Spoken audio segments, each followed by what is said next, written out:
ketika dari awal PDIP teriak ini kecurangannya secara TSM, bahkan ketika awal-awal quick count keluar begitu, langsung meneriakan soal kecurangan, TSM dan segala macamnya. Orang kan kemudian sempat bertanya gini, dulu di 2019 ketika Pak Jokowi hasil quick count-nya menang, langsung berani deklarasi. Tapi sekarang justru tidak mengakui quick count. Kenapa gitu?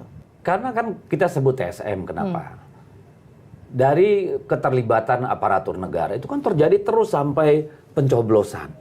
Dan sampai hari penghitungan suara juga masih terjadi. Lihat aja media sosial hari-hari ini. Semua kan bicara soal itu. Lihat aja dialog-dialog di TV. Semua bicara tentang itu.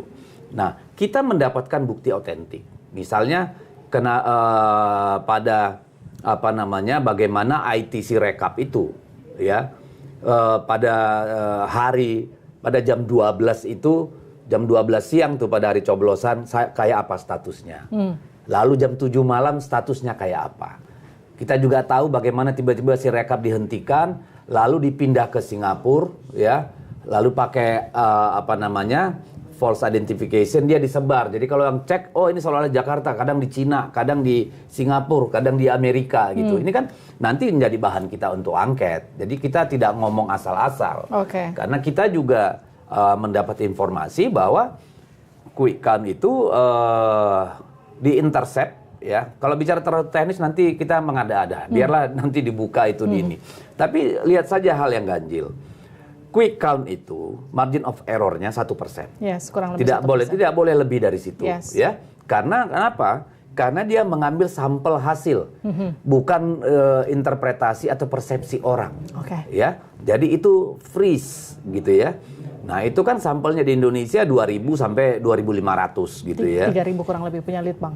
Ya, 3.000 sama 2.000 sebenarnya secara statistik sama, ya. Kami termasuk yang pertama membawa metode ini ke Indonesia waktu masih di NDI, bekerja sama dengan LP3S, jadi saya tahu persis gitu. Jadi ini kemudian kita mendapat kabar betapa ada anomali gitu ya. Karena apa? Dipasok gitu ya. Ada intersepsi terhadap data-data yang masuk. Dan itu kita lihat dari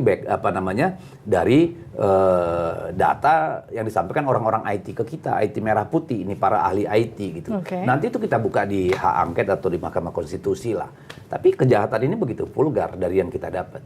Gitu. Artinya gimana nih? Menurut Anda nanti hasil quick count akan beda sama hasil rekapitulasi? Nanti kita lihat. Karena begini, pengalaman saya. Kita tebak-tebakan. Pengalaman saya ya di dapil saya nongkrongin nih di kecamatan, ya.